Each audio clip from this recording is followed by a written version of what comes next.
weird.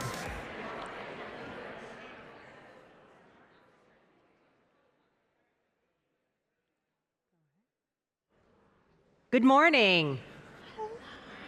I know it's hard to pull away from a networking break, but hopefully you've been able to refill that coffee cup and to come back to this conversation.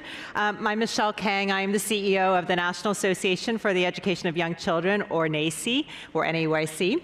I am glad to be here with you all today, and glad for you all to be here, and appreciate that you all see the importance of quality early childhood education as a critical part of our economy and our communities. I'll just share that the focus of the summit is very familiar and compelling to me. Before I joined NAEYC, I spent 16 years at an organization called Bright Horizons, where I had the opportunity to work with employers to hear firsthand from them how they were hearing from employees how hard it was to find quality childcare, and how that lack of quality childcare was impacting their ability to engage in the workforce, and particularly employers hearing the impact of women leaving the workforce who could not find the quality care that met their families' needs. And of course, we've heard about this throughout the course of yesterday and today, and we know that this is not a new or infrequent problem. At NAEYC, we've elevated these challenges through the voice and the lens of early childhood educators and programs. For those of you who are not familiar with us, we're the world's largest professional association for early childhood educators. We represent 60,000 educators working in all different settings of childcare, including family childcare homes, schools, and centers, serving children birth to age 8. And we elevate quality through our content and resources, our accreditation of early learning programs and higher education programs. And fundamentally, what we do is elevate and share educator voice and experience in partnership with our affiliates. And through our conversations with community leaders, businesses, policymakers, and providers, we've seen the desire for employers to engage in community-wide solutions to address these overall challenges of supply of care, and to create solutions that are high quality, more sustainable, and long-term. Quality matters. As many of you have likely heard from parents and employees, that it matters in knowing that you can leave your child in a place that is safe and developmentally appropriate. So what's the most important part of quality? It's the workforce. We know that as much as AI can do a lot of interesting and exciting things, AI cannot take care of children. It happens, quality childcare happens through supporting individuals who are doing the transformational work of caring for our most vulnerable learners. Investing in the workforce leads not only to quality, but to continuity and to the supply of care that we want for all of our families, all of our employees, and all our employers.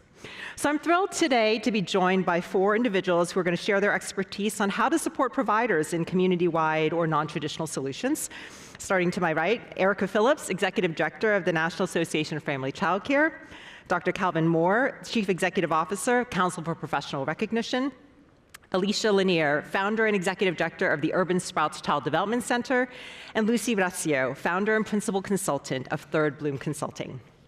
So I'd like to start with Alicia. We're here to talk about innovations, and I'm so happy that you're here to lend your voice and experience as a provider. You have an amazing journey, both starting out as a family childcare provider and now as a leader of a program, a school. And I'm particularly interested in your partnership with employers in your community to support the early childhood education workforce. Can you tell me and tell us about the difference that is made in your community in St. Louis? Sure. Good morning, everyone. It is a pleasure to be here discussing one of my favorite things, the early childhood. I am a mother of 7, and I started an early childhood center to solve my own crisis in my family. And I didn't know that we had this past career in common. I was working at a program, Bright Horizons, at Monsanto's campus in St. Louis, which is corporate childcare, offering my best and brightest to those children, and would go home to my community and could not offer that same thing in my community. So we opened Urban Sprouts 15 years ago and have been partnering with corporations around St. Louis to be thoughtful about how they can place early childhood seats in childcare programs to help create sustainability for those programs, but also offer quality childcare for their children in a place that is in their employees' community. Oftentimes, corporations won't have child care centers on their campus, or if they do, they have waiting lists. And so to help corporations think about this, we've offered slots to companies like Boeing. We work with Washington University. We're working with other corporations to think about how to partner with early childhood centers, and not just the large centers, but the homes, right? And become innovative around how can families stay together and parents go to work and leave their children in a place that they can trust. Thank you. And I appreciate that one of the things you've just elevated here is that there's often a lot of conversation about centers being a solution for partnering with employers, but having recognition of quality childcare environments in different kinds of settings, including family childcare. And we're going to talk about that in a moment. Eric is going to be able to share that. I'd like to go to Calvin now. Calvin, you also talk about and elevate the workforce in your work. Alicia just shared a model with us. Can you share some additional promising models that exist to lift up the early childhood education workforce and childcare more generally? There are a number of promising practices around the country that comes to mind. Three that I'd like to focus on today are, on top of my list. One is the apprenticeship model. It's an effective program that combines on-the-job training with professional development and compensation. I think it's one of the most promising practices around the country. It's not new. Most of you probably have heard of apprenticeships before. I think a state that has long held this up as a model is West Virginia. But it is spreading across the country. I think there are 2 intermediaries now that are funded by the U.S. Department of Labor. And one of the things that I love about apprenticeship models is that it not only recognizes the expertise of early childhood educators, but it builds in the compensation. As they learn, they earn more. And I think that's really important to solve not only the professional development issue, but to look at compensation, which has long held us back in our field. And once we solve that problem, then I think we can see our profession is elevated properly. Another model that I think many of you may have heard of is Teach and Wages, which began in North Carolina. And now many states fund Teach scholarships. It's very similar to apprenticeship models in the sense that it is a professional development exercise that also provides compensation and incentives for early educators to earn while they're learning more about their profession. And then finally, it would be malpractice for me not to mention the Child Development Associate Credential Program at the Council. In 2011, we began to invest heavily in the high school CDA program, where individuals in high school can earn their CDA, and they graduate with a high school diploma and a CDA, so they're work ready on day one when they graduate from high school. Yes, those are all amazing. And it's so important as we talk about quality childcare that we're adjusting, thinking about ways to make sure that our pipeline is strong, because in order to have the people to be able to care for our young children, we need to continue to be thinking about ways to support educators being able to attain the support, the training, and the continued development to be able to work with children. Thank you, Calvin. I want to move now to Erica. We've mentioned already family childcare because it's important to recognize that quality childcare exists across many different kinds of settings. And as we talk about how we're going to continue to solve to and engage in community solutions, thinking more broadly about all the different types of care that are provided, but the ways that family access care are important.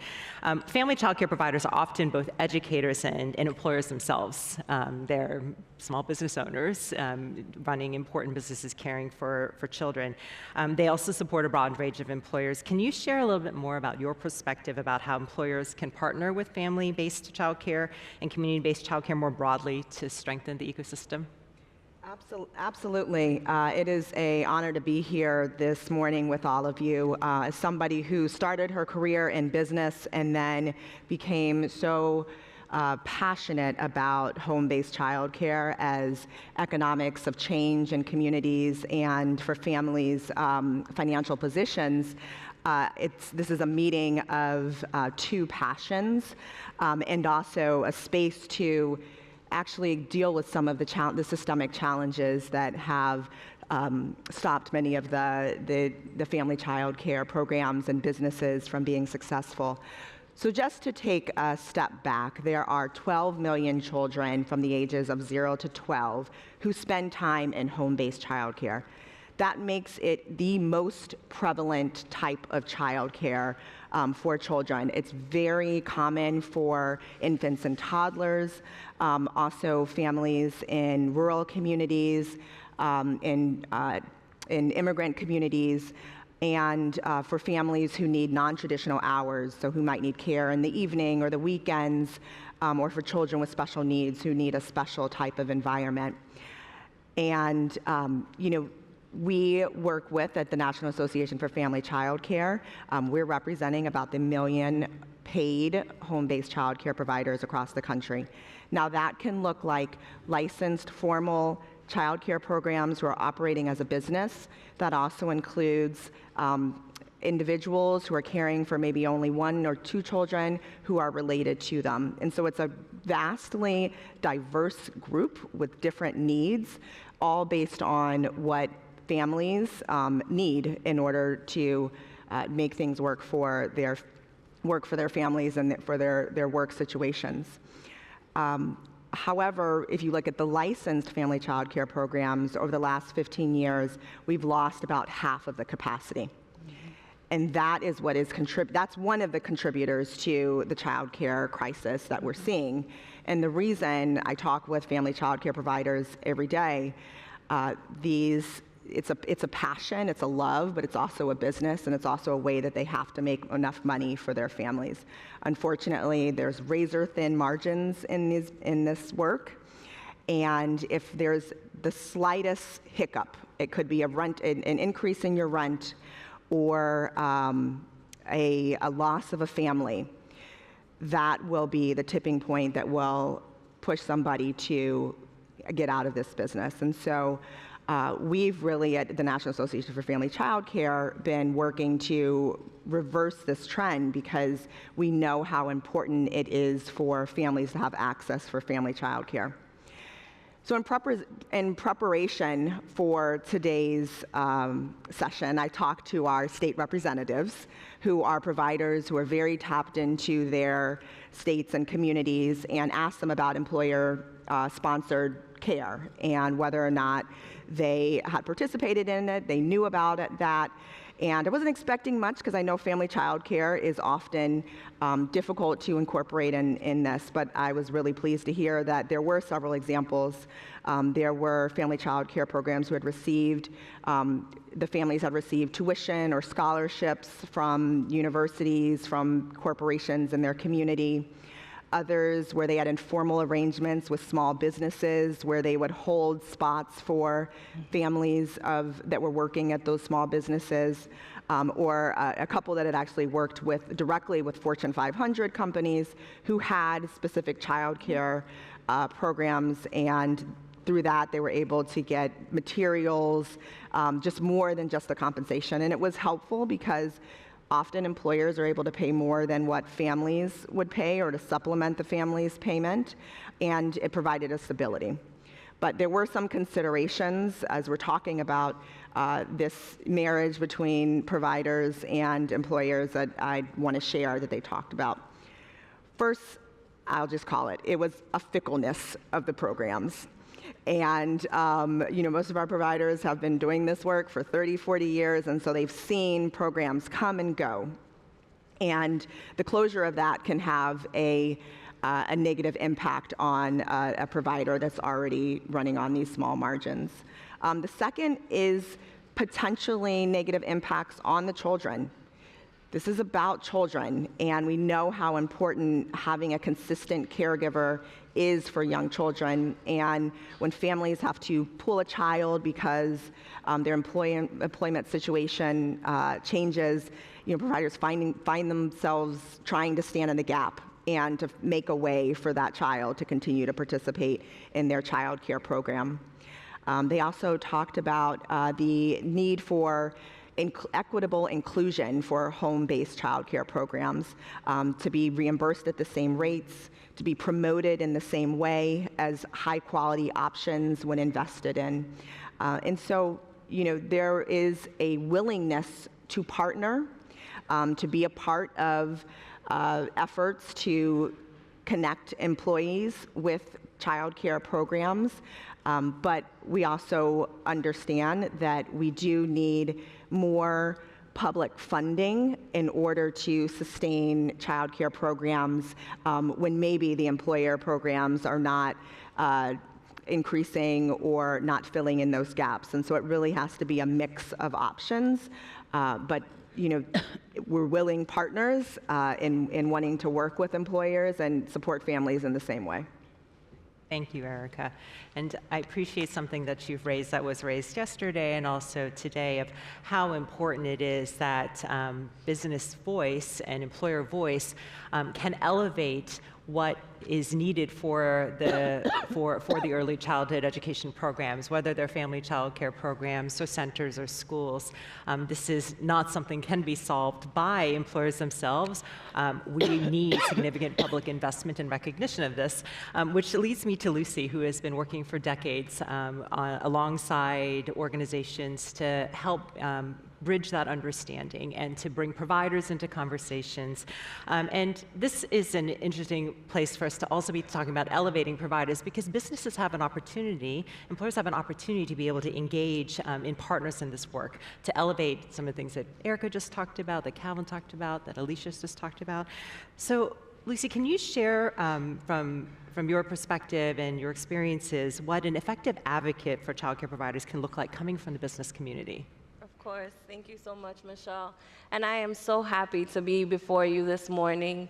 It is an incredible joy to be in this space because I feel that I am part of the willing and able, right? The individuals that recognize that what so many communities across this country are facing is not a problem that is separate and apart, but rather integrated into the quality of life and the experiences that so many individuals are living through every single day in many communities across this country. And so I am actually going to take a note from some of my fellow panelists here and elevate three very specific ways that I think members of the business community can really step in to be much stronger advocates in partnership with the early childhood community. The first thing is a much more profound type of call that I am making of you, especially as individuals that are in this room, who would be able to then go back to your respective communities and also to be vocal advocates within your own communities of professionals and chambers to talk about this need to shift a mental model that I think is too pervasively held, that members of the early childhood workforce, and specifically providers of childcare, are separate and apart from the business community. What we know, and Erica alluded so eloquently before, is that so many children across this country are being cared for in family child care settings. Many of those family child care settings are operated and run by professionals who are running their own businesses, right? So these are your peers. Similarly, in early learning programs that are based in centers and in community settings, you also have a similar orientation where, yes, some of them are nonprofits, but you also have many that are for-profit that necessarily are not seeing profits, right? But ultimately, they are also businesses. And so I think the first way that many members that are present in this room here can really stand in to be stronger advocates for members of the early childhood community is to really interrogate and investigate that mental model that they are separate and apart, but truly they are part of your community, right? So how do you stand shoulder to shoulder with your fellow business leaders in order to elevate the acute pain points that they are experiencing every single day? So that is a deeper investigation, right? That's a deeper ask because it's asking us to think a little bit about how we think and therefore in our thinking, how we orient ourselves.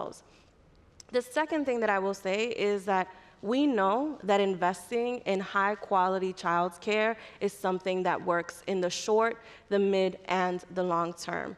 right? It is important to be able to stand also alongside advocates who are part of the early childhood community to lend your voice and your expertise as to what are the implications and what are the ripple effects of sustaining and elevating high-quality childcare in your community. What does that mean for the goal that so many chambers across the country have to be able to improve the quality of life in communities across this country?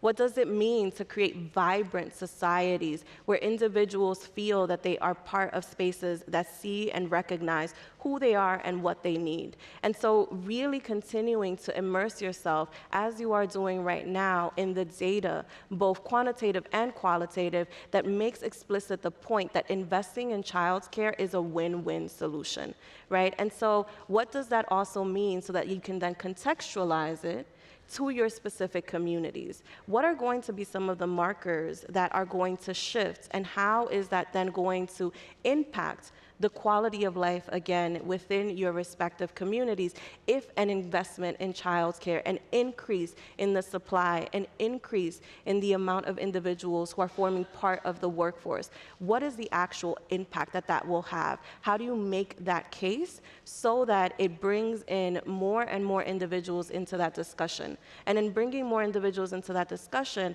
I love what has already been said about knowing and recognizing that this work has to be done alongside the early childhood providers and educators, right? As experts in this field and in this space, as we are trying to craft solutions collectively, whether that's from the private or the public sector, how do we center the voices of these experts in these conversations? How are you creating space for them to be part of your advisory boards? How are you also celebrating them, for example, in some of the awards that you may put out annually, and some of the ways that you are elevating incredible, innovative partnerships that have had a very tangible impact in your community, right? So really thinking about what does it mean to codify in your own systems and processes this partnership and this integration with the professionals and the members of the early childhood workforce. And the last thing that I will mention is also something that I think oftentimes is forgotten.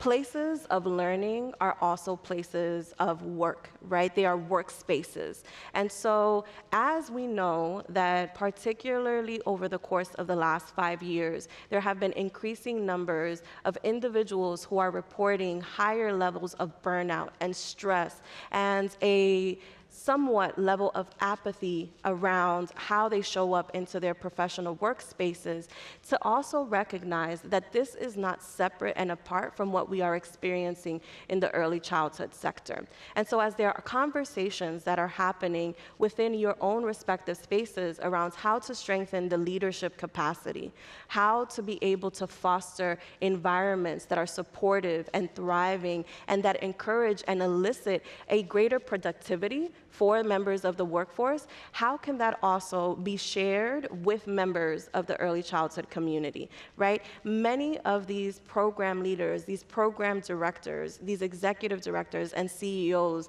of their own programs are also seeking and learning, or seeking to learn how to strengthen their own leadership abilities, how to be in community with other individuals that are tasked with solving at times intractable problems. What does it mean to be able to have space and share space with individuals that can help you problem solve really complex challenges that I know are very present, that many of you deal with every single day?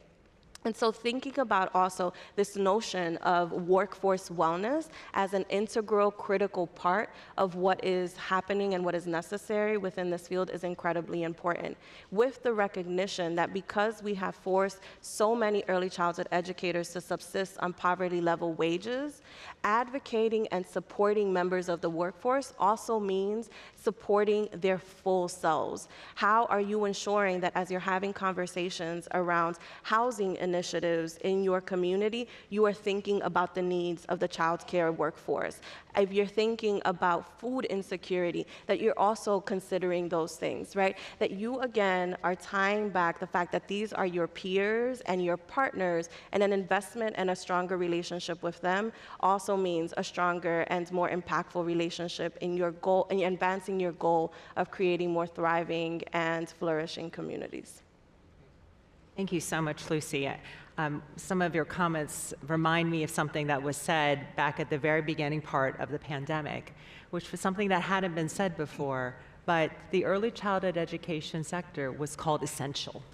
For a moment, it was called essential and was seen in a way that was not seen or talked about in many, many communities and conversations, because we recognize that we need the support of these amazing, predominantly BIPOC women who are running and leading businesses and also providing this vital education that's needed for our young people, and supporting businesses in our communities. And I appreciate you especially wrapping in there talking about workforce wellness, which is something that employers talk about daily. How do we keep our employees well? We want to make sure that we're extending and thinking about how we can do that and how can we use our places of power to be able to elevate that.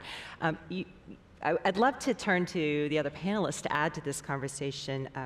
All of you talk to providers. What are some of the ways that you all hear challenges and barriers that have been articulated and how employers might be able to support? I'll start with here with Erica.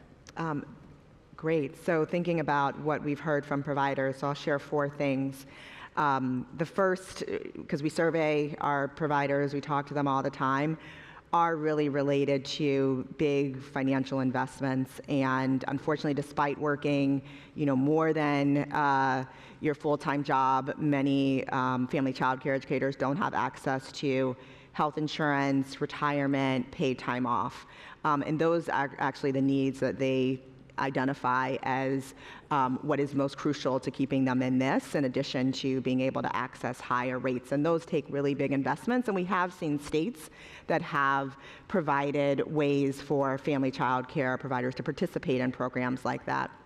The second thing is, again, thinking about their role as small businesses. So if you're here, we're here at the Chamber of Commerce. Your local Chamber of Commerce can absolutely partner with family child care businesses and provide marketing support, other technical assistance that other small businesses are looking for, and maybe holding meetings at times where they might be able to get away from children to participate. So we see that as another way that we can really partner with the business community.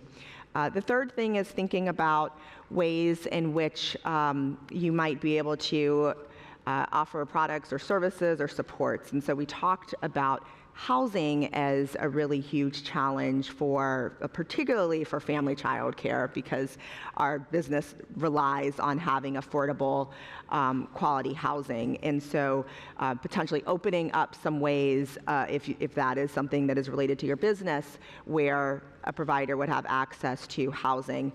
Food is another big cost for family child care programs, insurance, access to capital that is on good terms. And so we think there are some ways, some innovative ways that both businesses and family child care programs could benefit from working together. And the last piece is really including family child care providers in any leadership or community tables that you might have. I often refer to us as the Swiss Army knives of the ECE field. Providers run businesses, they know children, they know families, they know communities. They're incredibly skilled in helping all of us move forward. And so knowing that that is a leadership resource for your plans and your work with employees is another way that we can work together. Thank you. Calvin.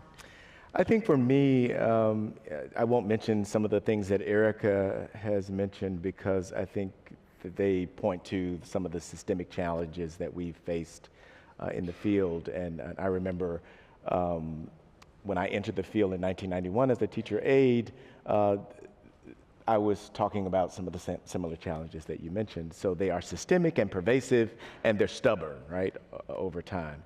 But I will talk about the fact that sometimes childcare workers and early educators are invisible in our communities. So how many of you in this room have had to figure out a childcare arrangement for your own children? So practically 99% of folks in the room. Right? I have 2 children, and I have faced those similar problems. And yet, because of the unique positioning of the early care and education system, they seem invisible to us. And what they face is invisible, what they struggle with is invisible, but also the status of our field is invisible. And I think that we don't have a single problem recognizing attorneys or other practitioners in our community for the value that they bring. Our doctors and physicians are hailed as professionals, but our field struggles with status and recognition, and I think that is a barrier to why we don't necessarily see them as essential, except in a crisis like a global pandemic. So I think that until we give greater visibility to our community of early educators, then we'll continue to see these systemic problems around compensation and the lack of resources and public commitment in our society. The last thing I would mention, and I want you to think about, is this turnover rate in our field. In some cases, it's 30%. Imagine working in a business where every year 30% of your workforce left you, and you had to retrain an incoming, oftentimes new workforce. That's what we face, 30%. And I'm being generous in some cases, where program administrators are trying to, make bricks without straw. Wow, I'm the provider on this stage, so I'm like, oh, right? Also, I think my colleagues have shared all of the, again, systems things, but I just want to go back to the General Fred Rogers, hello neighbor, right? And I think going back to that visibility piece of, early childhood folks are a mainstay in our community, but folks ride right past us until they need us. We are holding together the grandmas, the children, the aunts, the uncles, everyone. And at Urban Sprouts, I was sharing with my colleagues in the back, we have a waiting list of 450 children. That is not a good problem. And in order for us to solve that problem, we need to work with businesses and system leaders to figure out how to create more childcare around us. But so many providers are saying, but no one sees us, no one comes to my program. So look for those early childhood programs in your community, identify their needs, go by, talk with them, see what they need, because many of those spaces may be open and available to your workforce, but there's no relationship. And it is the relationships that have held our program together at Urban Sprouts and bringing everybody in. I grew up in a big family. I'm raised in a big family, and we are close. There's just no getting around 7 children and 2 adults in one house. It's a lot.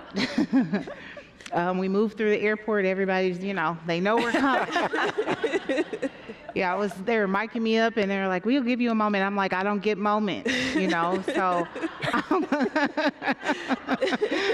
I am accustomed to someone always being in my bubble, but I think that is also the caregiver in me, and very similar to how suffocating this work has become to so many providers, and why we are seeing a decline in folks showing up for it, because we are holding the nation on our backs.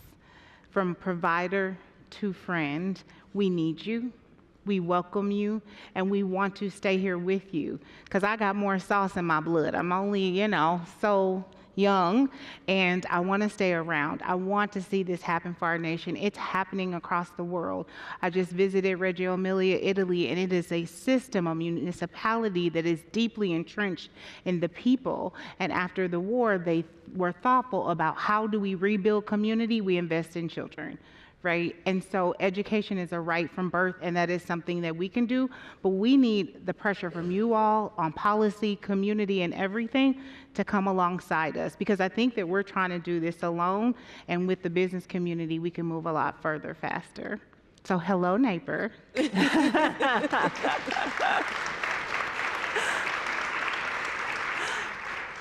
Isn't Alicia dynamic? Yeah. So this is, oftentimes in my previous roles, before I became a co-founder of my own small business, one of the biggest joys that I experienced was being in community with providers like Alicia, right? Being able and having the privilege to travel across the country, to have conversations, to better understand what does it mean to be a childcare provider in your respective state, in your respective city, in your respective neighborhood. And then those kinds of conversations then informed the discussions that I was having with elected officials and members of Congress here in Washington, D.C. However, I think that too often we negate or remove ourselves from that connection that Alicia just mentioned, right? From really seeing one another. There is in this country an overwhelming issue around loneliness. And when you hear me say loneliness, Lucy, where are you going with this? But what I mean by that is there has been a separation and a deterioration in terms of how we build community. And I return to some of the goals that I saw presented and proclaimed time and time again as I just happened to go through some of the web pages for chambers across this country. The goal of creating vibrant, flourishing communities is central and integral to how so many chambers and so many members of the business community see themselves in relationship to the spaces that they are a part of. And so as I think about some of the challenges and barriers that many members of the early childhood workforce experience, it is similar to, I think, challenges that you may also be experiencing in your respective workspaces. I've already talked about, and it has already been shared, this challenge about the turnover in the early childhood workforce. Yes, compensation is undoubtedly a critical component to that.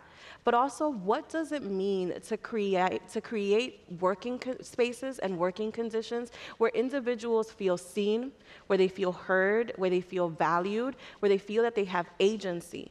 All of these characteristics that as business leaders, you all know are critical and integral to advancing the work that you do, and also to continue to strengthen the mission and the goals that you have in your respective spaces. And so I think that there is an incredible opportunity to think about how do you identify those early learning programs that are in your community. How do you hear and better learn about what are their specific challenges? And then how do you use the incredible skills and experience that you have to solve complex problems alongside individuals? Recognizing, as you have heard time and time again over the course of today and yesterday, that this will not be an easy solution, that it needs to be catered to your respective spaces. And as the panel before us said, with bringing and elevating stone soup, not leaving any stone unturned, right? Where are the opportunities? We just are coming off of the heels of Giving Tuesday. There was incredible momentum around how do you partner with small businesses across your community. Do you have a day of service that you carry out every single day? Is there an opportunity to go and do that in partnership with an early learning program in your community? Are there some scholarships that you offer or a strong relationship that you hold with a university or institution of higher education in your community? What could it look like to bring in some members of the early childhood fields and business members there to be able to also see how those kinds of opportunities, how those kinds of events and activities can also benefit them? So I would say this need to strengthen community, to strengthen connection, and to really foster this level of mutuality that I think is so deeply necessary and important in order to continue to co-create these vibrant, thriving communities is really important. Thank you, Lucy. Well, with a minute to go, I want to leave the last word for this amazing panel. What is the most important thing that you would like the leaders in this room to do as we go away? I'll go quickly. So if you need and want childcare to be there for your employees, then you have to invest in the entire infrastructure. Now, you can take your same investment, but think about ways of doing that that is lifting up the entire field versus just a specific center or a specific program. As the proverb goes, if you want to go fast, go alone. If you want to go far, go together. I would just say it's been a pleasure to be with you today, but I would also advise you to be a futurist in your thinking. I think that anyone who's supporting childcare in their community is a futurist, because we are training the minds of the future. Will be your workforce in 10 to 15 years. So it's a good investment. I would say you can solve hard problems. I mean, I started Urban Sprouts and I'm working in this space because I believe in our nation's ability to do hard things. And so I'm looking forward to seeing the change that comes about in all of you as our nation wraps our arms around this crisis and we can turn it around. What a beautiful story it can be. And I hope you join us and that the story ends well. Yep. I love that. And I will close it out by saying a dear friend and colleague of mine, Sherry Cleary, talks about the fact that investing in childcare is a conscious choice and a conscience choice. And so I leave that to you so that you can think about, we know that this works. It's how do we take in, and how do you especially take all the skills, the expertise, and the experience that you hold to make a conscious choice to elevate this as an issue that needs our tending to and our solving, and also do it in a conscientious way of those individuals that have been holding up the system for as long as they have, and that will continue to do this because they recognize the importance of doing this work. And so doing that in partnership, I think, is an incredible way to step out of the space and move this work forward. Thank you. And thank you to this amazing panel. Will you please join me thanking them?